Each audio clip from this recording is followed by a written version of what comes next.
It's good to see everybody tonight. We're going to pick back up on our study in Exodus tonight.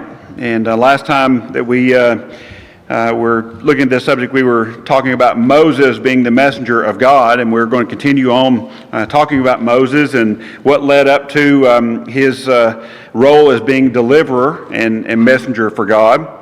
But we talked about a lot of things last time as far as dates and people and things like that. And I told you that I was going to have some pictures and for you hopefully next time. So I did get a chance to put some of those together, and we'll look at some of those tonight.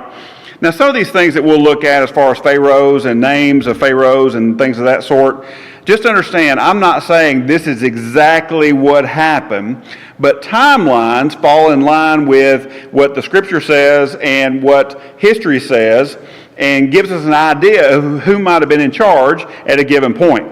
But I'm just, please don't take it that I'm saying, hey, this is this is the way it is, and you can believe it 100%. It's just an idea. There's a theory behind it, but it's also based on some evidence that we have in Scripture and historical records as well. There are people, you may not be familiar with how much activity goes on with people trying to discredit the Bible. But there are scientists of all sorts that try to discredit the Bible. When in archaeology is a relatively new science. It's only been around for a few hundred years, a couple hundred years actually. And it's people try to use archaeology to find error in Scripture. Now, what's happened over the last couple hundred years, there's been a lot more things that have been found that back up what Scripture says, and so that didn't go so well for a lot of those that they had a goal of otherwise trying to discredit the Bible. But there was a conference that I read about in 2005, and a minimalist is someone that just does not believe in the Bible. And they're looking to do things to just back up what their belief is, and they want to be able to prove to the world that the Bible is a myth. In 2005, there was a conference that went on, and it was the whole premise around this conference was they were trying to prove the Bible to be a myth, and it's just fiction, just like a lot of other books are. Just like, for instance, I don't know anything about Lord of the Rings. But I know there are a lot of fans for Lord of the Rings. Why do people not go to where the places that are mentioned in Lord of the Rings? Why do people not go there and excavate and find history? Because it's fiction. Well, that's exactly what they say about the Bible. They say, why would you even go somewhere on purpose and try to find evidence? Because it's all just fiction anyway. And one reason they say that is because when you go to Egypt, and we talked about the different parts of Egypt. You've got upper and lower. Upper Egypt is actually south. Lower Egypt is north. Because of why? What's the reason for that? The Nile River flows from south to north. So they call it upper and lower based on the way the Nile River flows. But what happens is the area that there it is. The area here, the Nile Delta area, floods. It floods. And so anything that would have been built in the area here with mud brick or anything that was written down in papyrus, what do you think the water would have done to it? Destroyed it, right? Water is very destructive for things of our time, right? Can you think about thousands of years ago and how stuff would not be still standing because of the way that it was built? So a lot of the structures that would have been in the area here would have been mud brick. Now we have in Giza on this side where the Great Pyramids are. Now, of course, they're limestone and granite and a lot of different materials like that, and they have stood the test of time. But all the things that have been in here have flooded time and time and time again. So there's not been a whole lot of evidence found for the children of Israel to actually be there. And some say, some say and try to prove that they never were in that area. Now, if the children of Israel were never in Egypt, what would that do to our faith? If there was some proof to where somebody said, you know what, this just shows that they were never there. Would that be a chink to our faith? I'd say it probably would, right? But I don't have to have stuff dug up in the dirt to be able to prove what I believe. I don't have to have that if there's nothing there. Now, I'll tell you one thing. It's fun to find the things that are in the dirt, and it backs up what you read. But if there's nothing ever found in that area, it's okay. But I will tell you, in the last couple of decades, there has been some excavations that have gone on in the Nile Delta. They have to bring in these huge pumps, and they try to pump the water out to get down to where civilization was in previous centuries. And they have found some things. So it's just, I think the more time goes on, Lord willing, there are going to be things that are uncovered that we'll see that, again, just backs up what the Bible account says. And so it's just a matter of time before that takes place. Yeah, Tom. Yeah, there have been other findings, too, that support the Bible. For instance, Pontius Pilate, his names appear on stones and things that they have found, and King David was thought to be, a myth, but they've found references to, David, the son of Jesse. So serious archaeologists, they look to the Bible and they have a greater respect for it. And people that hate the Bible, well, they're still going to try to find negatives. They don't use the Bible as a historical document and a guide to help them. That's the last thing they want to do. Now, you're correct. Those areas around Israel, and there's been all kinds of finds. It's just that in the Nile Delta, because of the flooding that takes place, there's not been any real substantial evidence in that area because of the continual flooding. But there's still efforts that are going on that are happening right now. But yeah, you're talking about the Pilate Stone. The Pilate Stone was found in a theater in Caesarea Maritima, Caesarea by the Sea, and that stone was found repurposed as a step in this theater. So somebody had flipped it upside down. They had the inscription on it, and so on there it says, Pontius Pilate, prefect of Judea, I believe is what it says. And so it proved that he was actually the governor of that area at a particular time that we have that backs up in Scripture. The Dan Stele that you're talking about has the name of David. And it was way north in the land where above the Sea of Galilee, actually where all the stuff's going on right now, where you hear about Lebanon and Hezbollah and all that. Right in that area is where Dan is located. And they found this stone that has an engraving on it that mentions the house of David. So he wasn't just a local farmer or sheep herder. He was actual king of a kingdom that stretched way much farther than what skeptics would like to believe. So there's a lot of things that go on, but just don't look and don't read an article and say, well, this just, what if this is true? It's okay. It's okay. There are going to be things that come up that may seem like a contradiction, but trust me, there's more evidence out there to back up the historical account of the Bible than there is to disprove it by a long shot, especially by the ones that are trying to, they have a great effort of trying to find things that will disprove what the Bible has to say. So just keep that in mind. So the area of the Exodus and all that, we're looking at it from the biblical account. We're looking at it as factual, it's truth. It's not some myth that was told. It's not some story that was told that got passed down through generations. Is actually what happened with God's people at that time. And then we've looked at Egypt being so prominent in Scripture, over 500 different verses that you can find Egypt being mentioned. And this is one of the biggest accounts that we have in the book of Exodus, of course. So we're looking at Moses and how important he was. Moses is mentioned in the New King James 788 verses. So he's a pretty prominent guy, wouldn't you say? Pretty important. In the Old Testament, he's brought up all the time. In the New Testament, he's brought up all the time as far as a man of faith, someone that's a deliverer, someone that's a lawgiver, someone that's an advocate for God. So he's important. And so we should study about him and see what we can learn ourselves.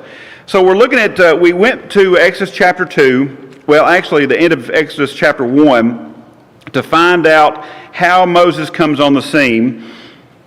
So we'll read this just for a little recap, and then we'll get into some of the area and talk about it just for a bit. So remember Exodus chapter 1, you've got the Hebrews, the people are multiplying, they're getting, as a nation, they're getting so big within Egypt, and Pharaoh has a problem with that. And he said that the people of the children of Israel are more and mightier than we, and their problem is they think that an enemy will come in, and they will recruit them to fight, and they'll overpower the Egyptians. So they started bringing more labor on them and putting them in bondage. It says hard bondage. And so to try to slow down their growth, in verse 22, Exodus 1 and verse 22, so Pharaoh commanded all his people, saying, every son who is born you shall cast into the river, and every daughter you shall save alive. So now we're going to have Moses come on the scene in the next chapter, Exodus chapter 2. Verse 1, and a man of the house of Levi went and took a wife, a daughter of Levi. So the woman conceived and bore a son, and when she saw that he was a beautiful child, she hid him 3 months. So why was she trying to hide him? Go back to the end of chapter 1, because they're supposed to toss all the male children into the river. So she hid him for 3 months, and we talked about that trying to hide a newborn, because they can be loud, right? Trying to hide them, it'd be difficult. Verse 3, but when she could no longer hide him, she took an ark or a basket or a box, whatever you want to call it, of bulrushes for him. Those were probably papyrus stalks. Daubed it with asphalt and pitch, put the child in it, and laid it in the reeds by the river's bank. And his sister stood afar off to know what would be done to him. Okay, so I've got some pictures for you of what this might look like. Now these were taken farther upstream on the Nile. But you see what's happening with the foliage there in the Nile? You've got stalks that are growing there. You've got grasses that are growing there. Could you see where an environment like this, that you could take a basket that would float and put a child in it and hide it, and then that would be a place for them to hide safely. Now, the reason it was put out into the water is because knowing that Pharaoh's family would come down to bathe in that area. And I had another picture of kids swimming, and some of them were standing in water that was about up to their waist. So I wish I could have found that, but you could see these areas that you come pretty far out into the Nile, but you had this grass, this foliage that was growing, and then you had people that were out there swimming in the water. So picture in your mind that being hidden in an area like this, and easily hidden because the foliage is very thick. This is another picture of the same kind of thing. In the background, you can, you probably can't see, but there's some animals. There's some animals back in the background somewhere on that one. And there were some people down there as well. But just right on the edge of the banks of the Nile River, and this baby is put into some sort of a container and put there on the river bank. So verse 4 says, his sister stood afar off to know what would be done to him. Who is his sister? Miriam, okay. Verse 5, then the daughter of Pharaoh came down to bathe at the river, and her maidens walked along the riverside. And when she saw the ark among the reeds, she sent her maid to get it. And when she opened it, she saw the child, and behold, the baby wept. So she had compassion on him and said, this is one of the Hebrews' children. Then his sister said to Pharaoh's daughter, so Miriam goes to Pharaoh's daughter, shall I go and call a nurse for you from the Hebrew women, that she may nurse the child for you? And Pharaoh's daughter said to her, go. So the maiden went and called the child's mother. Then Pharaoh's daughter said to her, take this child away, nurse him for me, and I will give you your wages. So the woman took the child and nursed him. And she could have kept him and nursed him up to 3 years before she took him back. In verse 10, and the child grew, and she brought him to Pharaoh's daughter, and he became her son. So she called his name Moses, saying, because I drew him out of the water. So you've got this scene that takes place in an area that might look something like this. Now, the delta area is more fertile, and there's a lot more water that you have in the delta area, but it probably would have been some situation like this, where the baby was put in this container, and then Pharaoh's daughter sees it, and then sees Moses, and then she had compassion on him. And then Miriam standing by just to see what's going to happen to him. So what should have, when Pharaoh's daughter says, this is one of the Hebrews' children, in verse 6, what should she have done right then, or had done right then? What was the command? Right. Toss them in the river. And you got to understand that in this area, okay, there are crocodiles. There's all kinds of animals that live. There's what's a plural for hippopotamus? Hippopotami? Is that a word? there's hippopotamuses. Is that what you call it? In the water. Yeah, right. There's more than one. A bunch of them. Okay, not just one. A herd of hippos. We'll go with that. So there's all these dangers in the water anyway, but the command from her father was that any male child born is to be thrown into the river. But she had compassion. Do you see God's providence anywhere woven into this account? Of course we do. Of course we do. Our faith gives us that. So he's given to his own mother, his birth mother, to nurse him, to get him up to where he's old enough to be weaning age, and then he goes back to the house of Pharaoh. So that's what takes place here. Remember, we talked about the name Moses. What did we say that the name Moses, what the background is, what it means? Okay, yeah, that idea of son of, or drawn from, or son from the water. And in Hebrew, it would be Moshe, Mo being water, and She being son of. So just being pulled out of the water. Then other people say, that it could have other meanings, but mainly it's about the idea of being drawn from or son of the water. Now, we have some other characters to talk about here. We've talked about the daughter of Pharaoh and who she possibly could have been. At that time. Again, lining up the timelines with historical records, historical accounts, who she could have been. And I talked to you about a woman that became a pharaoh, that her name is Hatshepsut. Now, here's what's interesting about her, and you can see that she was the daughter of Thutmose I and the queen mother. Now, she had other siblings that weren't from her mother, but were the same as her, they had the same father. And she married Thutmose II, who is her half-brother. They had the same father, but Thutmose II, his mom was a secondary wife. It makes a lot of sense, right? It's very, very confusing when you start putting all these together. And then she ruled with Thutmose III, which would have been her stepson. Now, the reason she ruled in the beginning with Thutmose III is because his dad died when he was 2 years old, and he was not going to be able to take the throne at 2 years old. So she was one of two woman pharaohs of the land. Now look at this statue that you see of her. This is in this is one of the Egyptian museums in Cairo. Do you notice anything about that's unique about this statue, of Hatshepsut? Yes. Okay, well, I didn't think about, I mean, it is painted, and that's original. What else? Some of the paintings that they did on the side of the wall, they show the Egyptians were in many different races. Right.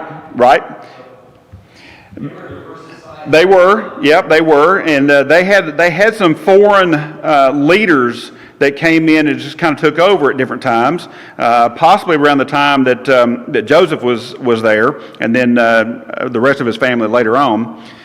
But look at her chin. It's a beard. Okay? This is a statue of a woman, but the statue, she has a beard. Why do you think she has a beard? She wasn't part of the circus. Okay? Why do you think she'd have a beard? Okay, so she is portraying herself as masculine. Now, what you'd also have, if it would continue up, it had the rest of the statue, she would have a crown on as well. The crowns would depict if they were ruling over Upper or Lower Egypt, and if they were a pharaoh with a combined kingdom, a joined kingdom, a united kingdom, for both upper and lower, because they used to be separate, then they would have both crowns on. You'd have one that was a cylinder type, and then another was kind of like a dunce hat that would be on top of it. So they would have both crowns for those. But she, even, history says that she would even wear men's clothing. She is a woman who is the pharaoh, the king of a great house, and she is trying to portray herself as masculine. Because who were supposed to be in charge? The men were. The men were. It's a patriarchal civil society that they had, but she was in charge because her stepson was too young to take the crown, and so she kind of co-ruled until he was old enough. Okay? Now she built a lot of things. She was she was a good ruler. She did a lot of things that were good for Egypt at the time. It's just that people may have looked down on her because she was female. And so that's why she would be portrayed with a beard. Now, the thing is, the common person would not see the pharaohs or the royal family. They would not see them. The only way they would know anything about them is based on the statues, the carvings, the reliefs, and things that they would see that would be depictions of them. But this is who she was. She would have been around 6 to 8 years old when Moses would have been put into the river. Okay? So is it possible that she was the one? She is the sole surviving child of her father, Thutmose I. Okay? She was the sole surviving child. And then she married her half-brother, who they did not share the same mom, her half-brother, and he was very sickly, as Thutmose II. And then when he died, then a stepson was the one from a secondary wife was going to be the heir to the throne. And so he was too young, and so she stepped in to help co-rule. So that's kind of the history as far as part of that. So it could be that she was Pharaoh's daughter mentioned in Scripture. If she is, it's neat. If she's not, who cares? Really. I think it's very interesting to read these and kind of look at how it weaves in with the biblical account. But it's okay if it's not. If we get to heaven and we I hope either we just are given the knowledge, or we have a Q&A session. Isn't that going to be something? You sit in a Q&A session, and if I really want to know about how the flood took place. Anybody want to know that? I want to know that. Yeah, and I want to know about people and places and all those things. So maybe we'll just have that when we get to heaven, but maybe we'll have a Q&A time as well. So who knows? But this could be possibly, because of the time frame, the way it lines up. So if you look at this idea of he is a Hebrew in Pharaoh's house, and then look what happens in verse 11. Now it came to pass in those days when Moses was grown that he went out to his brethren. Who did he go out to? Okay, so he was aware of where he came from, because it says he went out to his brethren and looked at their burdens, and he saw an Egyptian beating a Hebrew, one of his brethren. So he looked this way and that way, and when he saw no one, he killed the Egyptian and hid him in the sand. And when he went out the second day, behold, 2 Hebrew men were fighting. And he said to them who did the wrong, "Why are you striking your companion?" Then he said, "Who made you a prince and judge over us? Do you intend to kill us as you killed the Egyptian?" So Moses feared and said, "Surely this thing is known." So here's the thing: he's in the royal family. If this was his mother, then to someone that was physically born into the royal family, Moses could have been a threat. You see that? He could have been a threat to the throne. He could have come into power. So I wanted to show you this. That's the cartouche for Hatshepsut. The cartouche is the hieroglyphs, and that we talked about is the oval with the line at the bottom. That's their royal signification they have, and all the symbols represent letters in their name, is what that does. And then this is her mortuary temple that's right across the river at Luxor that you can go to today. And she's not buried there, or she wasn't buried there. She's buried in the Valley of the Kings, which is just across the other side of the mountain. But this is the mortuary temple that she had built. But just think about this idea. Think about Moses living in Pharaoh's house, his palace. He's royalty. He came from the Hebrews, and so there's ones that were born into the royal family. He could have been a threat. So now he has this altercation that takes place, and he killed an Egyptian, and then someone saw it, so he feared that this thing was known. Verse 15, when Pharaoh heard of this matter, he sought to kill Moses, but Moses fled from the face of Pharaoh and dwelt in the land of Midian, and he sat down by a well. So Moses knew his origin. He was an Egyptian prince. The possible Pharaoh at the time would have been Thutmose III when this took place, because he's 40 years old, right? And he would have grown up with Moses. They would have grown up in the same house together. So he could have been the threat that he could have seen for the throne. So he fled from them at this time. So I want to ask you a question, just to kind of throw in there. Who was Moses married to? Zipporah. Okay, we have that in Scripture, right? A little bit later, we see her name in this same chapter. What about his other wife? You know anything about her? Anybody? I don't know her name. But there's another one that I have in particular. Look at Numbers 12. Numbers 12. See, he married Zipporah after he left Egypt.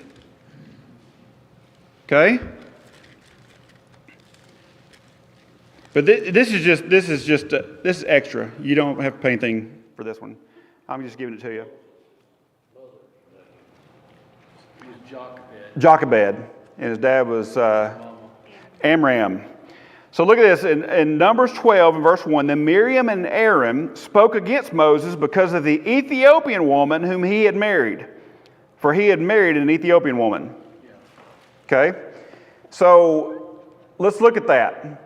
On the map, the area that's being talked about is Cush, which is below Egypt. So some of your translations may say a Cushite woman. Does anybody say that? Okay, ESV. What you got this time? New American Standard. Okay, I think ESV says Cushite woman, but it's this area right here that's south. Wow, did you see that? I did. What in the world? Wow. I like that. Okay, so this area here, so he was married to a Cushite woman. Ethiopia would have been down farther than what we know it to be today. Or on this, Ethiopia is down this way today. Later it ended up on this side. But for this person, he married a woman from this area, south of Egypt. And for some reason, Miriam and Aaron are giving him a hard time about this woman that he married. So apparently that was somebody he married while he was in Egypt before he was 40 years old. Okay, so that's just extra trivia there for you. The other wife that we have of Moses. All right, let's go back to Exodus chapter 2 and continue on.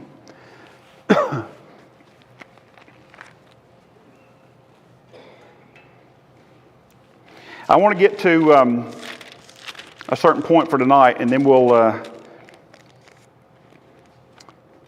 dig into the plagues and God showing himself to the world. So we have him, he's leaving. After verse 15, he left and went to the land of Midian. He ends up coming by a well. He meets a man and his daughters, and then we find in verse 21 that Zipporah became his wife, and she bore him a son. But then look at verse 23. It says, now it happened in the process of time that the king of Egypt died. Then the children of Israel groaned because of the bondage, and they cried out, and their cry came up to God because of their bondage. So God heard their groaning, and God remembered his covenant with Abraham, with Isaac, and with Jacob. And God looked upon the children of Israel, and God acknowledged them. So Moses is gone. He's left Egypt, but now God, the Pharaoh that was there, has died. And if it was Thutmose III, and then there was no reason for Moses to remain away anymore. So now God is saying, okay, now it's time for me to deliver my people. I'm hearing their groaning, I'm hearing their crying, and I'm going to get them out of Egypt. So we find in chapter 3, we have Moses at the burning bush. So the area, it's not really known where Midian is. There's an idea. You're going to see maps like this one that shows Midian over here that's Saudi Arabia. It's not really known if maybe that included all of this area being Midian. We don't know. But what we have a pretty good idea of is where Sinai could be. Sinai and Mount Horeb are the same place. Same place. So if he went to this area and he started becoming a shepherd, he married Zipporah, and then you've got him, he's now in this area, and then he has the instance of the burning bush. What did God say about that place he was standing? What did he say about that, where the burning bush was? Okay, it was holy ground. And then he also says that later he would worship him there. So you gotta say that Mount Horeb and Mount Sinai are one and the same place. So if it's here, now it disappeared. Wrong button. Okay. If it's here, then that makes a lot of sense as far as where it is, because you have the exodus taking place from this area, coming on down, going down to the wilderness, and then ending up at Mount Sinai, where the Ten Commandments you have them given to Moses, and all the trouble that goes along with that. So that's what we're looking at, is this area here being the traditional site of Mount Sinai, and that could be the place where God met Moses there in this account here. Now, did you know that the burning bush is still there? You can go to the monastery at St. Catherine's at the bottom of Mount Sinai, and they say that they have the burning bush. I got a picture of it. They wouldn't let me take a piece of it off, like I have other trees before. But this is the traditional Mount Sinai site that I climbed up with some others, and it's 7,500 feet above sea level. And the trek from where the monastery is down below here on the right, and it's 3,000 feet of elevation from there to the top, and 3.5 miles. And so you go up to the top, and this is what you see. This is right after the sunrise, looking down off of the traditional site of Mount Sinai. Again, if that's the place, fine. If it's not, it's okay. It's been venerated. It's been revered as being the place for a long time. But it's okay if it's not. It was beautiful nonetheless. When we were sitting up there and we're having a devotional and the sun starts coming up, I didn't care where it was. I mean, I knew that our God is an awesome God, and that's all that mattered. And being able to worship in a place like that.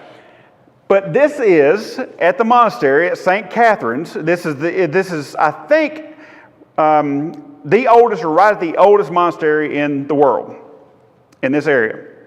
When you see the Codex Sinaiticus that was written as one of the transcripts, it was written here in this monastery. If you see a little footnote sometimes, you'll see Codex Sinaiticus, and Vaticanus would be at Rome, but this one would have come from this place here. So this is supposed to be, but here's the kicker. This is supposed to be the burning bush. I don't know, okay? I don't know. I don't think God left things like that behind for us to worship. That's my personal opinion of it. But the thing is this is not where they found it. They found it underneath that dome, and they built that dome around it as a holy place. When you go in that place, you have to take your shoes off, just like Moses did. But they moved it. That's where they say the burning bush was, and they moved it. I'm like, well, if it was holy, why did you move it outside? You know, And so it's a big tourist attraction and whatnot, but still, it goes along with a lot of other things that people look at and they say, well, this is what happened here, and this is what we have in Scripture here. And listen, our faith is enough. Our faith is enough. It's fun to have things like that, but as far as a tree that goes back to the burning bush, I don't know about that. If you're curious to know what kind of tree it is, it's in the rose family. I don't know what the scientific term is, but it's supposed to be kind of like a rose bush. Is what this one is. Now, what God had that performed the miracle at the time, I have no idea. So we have this. We have Moses. He was defiant toward Pharaoh's command. Toward Pharaoh's rule. He killed an Egyptian. He's fled this place. He ends up later. How many years later did he encounter the burning bush? 40 years later. So it's nice and split up to where we can understand it and remember it. 40 years old, he left. 40 more years, he talks, has this conversation with God about what God had big plans for him. And then when did he die? 120. So see, it's nice and cut and even. It's amazing that he was 80 when he went. Yeah, exactly. Exactly. And I was, when you read in Scripture how many times that Moses ended up climbing that mountain, and he was already over 80, and I was 51 or whatever at the time, and I was really having a hard time going up at one time. And I thought, man, he must have been something else. But still, we have this account that takes place. Now, what happens when God says, "Here's what you're going to do. I've heard my children cry, and I want you to go back to Egypt"? What happened? What was the reaction of Moses? Did he make some excuses? Yep. He actually made 5 excuses that we read about of when God is saying, "You're going to do this, and I'm going to have you do this." And he made these excuses. So the first one was found in verse 11, chapter 3 and verse 11. He's like saying, "Well, why me?" He says, "Who am I that I should go to Pharaoh and that I should bring the children of Israel out of Egypt?" So he's like, "Why me?" What was God's answer? Verse 12, he says, "I will certainly be with you, and this shall be a sign to you that I have sent you. When you have brought the people out of Egypt, you shall serve God on this mountain." So what mountain did he have to be on? Sinai or Mount Horeb are the same place, because he said, "Here's the sign. If you come back here and you're going to be worshiping me, then that's your sign to know that everything worked out just like I planned it." So he had the first excuse, "Why me?" The second excuse found in verse 13. He's like, "What am I going to say?" And what was God's answer to what you're going to say? Okay, he's like, "Hey, the great I am, the I am sent me." And he's like, "Well, I mean, they're not going to believe me." And God said, "Don't worry about believing you. They're supposed to believe in me. That's what the whole point is." And then the third excuse he has, what if they don't believe me? Chapter 4 and verse 1. It says, "But suppose they will not believe me or listen to my voice. Suppose they say, 'The Lord has not appeared to you.'" And he's just making all this up. So what is he supposed to do about that? What happened after that? God says, "What's in your hand?" And what happened to his rod? Okay, it became a serpent, and he picked it by the tail, and it was his rod again. Now, what happened next? Not yet. Okay, his hand, put his hand inside his coat, and he pulled it back out. What was wrong with his hand?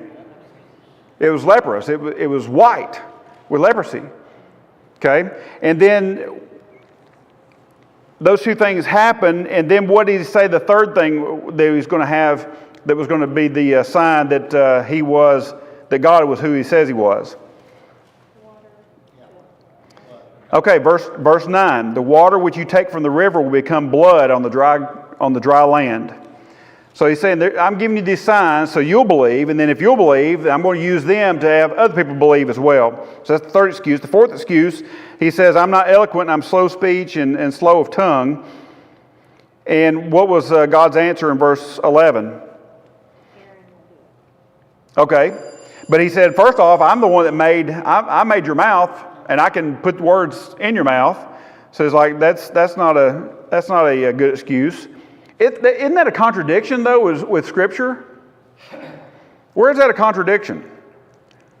Isn't that a contradiction with Acts chapter 7 that says he was learned in the ways of Egyptians, and he was, I think he was well-spoken or well-versed, something is the way it's said like that. Wouldn't that be a contradiction? That's Stephen's sermon that he's telling his audience, he's telling them about who Moses, remember Moses, who he is, and he says that he was taught in Egyptian ways, but I thought he also said that he was of good speech or eloquent. Well, Moses was scared because he was human. He didn't That's right. do it. So Moses was making the excuse for himself, and don't we do that? We may have the tools or the ability to do something, but they're like, nah, I'm out. I don't think so. And I think it's what Moses was doing here. Did he have the ability? He did, but he's saying, I can't do it. And eventually, Aaron does talk. Yes. At the beginning. Yes. Eventually, he just does it himself. And that was the kind of the fifth excuse. He's like, I don't want to go. That's his last excuse. I don't want to go. And then God says, well, Aaron's going with you too. So he's a good talker. So he's going to be with you. And so he makes these excuses, even though Moses is going to be capable. First off, he's got God on his side. He's going to be capable of handling it. But think about this for a second. Go back to when he was an Egyptian prince. Do you think he had pride? Do you think he had some power as an Egyptian prince? Sure. And now he had to leave kind of with his tail tucked. So what do you think his confidence level might be in 40 years later? You think he might be suffering from some self-esteem issues? Because he left on a bad circumstance. He's like, oh, I'm just getting out of here. And now God is calling him to go back. So sure, we would all make excuses too. But God, his plan included Moses, included him. So he had all these excuses, but he said, listen, you're going. Sometimes being forced to do things is the best thing for us, isn't it? Except for like eating peas when I was a kid, all right? That was not the best thing for me at the time. But sometimes the things that are the most difficult are the very thing that we need to do. The very thing we need to do. And we need to keep that in mind. Next time we're going to pick up with the faith of Moses. And then we're going to get right into how God and why God introduced himself to the world. Yes, that's based on... No, that's his sister. Miriam is his sister. Zipporah, which is after he left Egypt, but apparently he had a wife while he was in Egypt, is what Numbers 12 is stating. But I haven't ever seen her name. But it's kind of a weird conversation they were having here, because the two siblings were kind of picking on him at the time. And it was like, remember that Ethiopian, that Cushite woman that you married? And so y'all ever had things brought up? Yeah. Am I the only one? Like, hey, you remember back to when you did this or did that? I think you're the only one. Okay. All right. That's okay. That's all right. My mom always said, she's like, oh, I can't wait till you have kids. I can't wait to see, because you're going to get payback. And the thing was we didn't. Our kids were good. Dylan, I had a problem with telling the truth when I was a kid. And boy, I made up some whoppers. Dylan, he would just stand there and you'd ask him something, he'd just go, he wasn't going to say anything because he couldn't. He did. And I'm like, wow. I was impressed, and I was the dad. Because I was like, when I was that age, it wasn't happening. I'd have made up something far-fetched and no telling.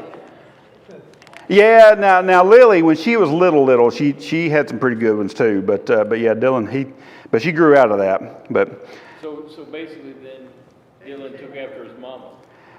You could say that. Told You could say that. Yep. Yeah, you could say that. That's okay. That's all right. Just kidding. That's all right. Okay, anybody got anything else before we...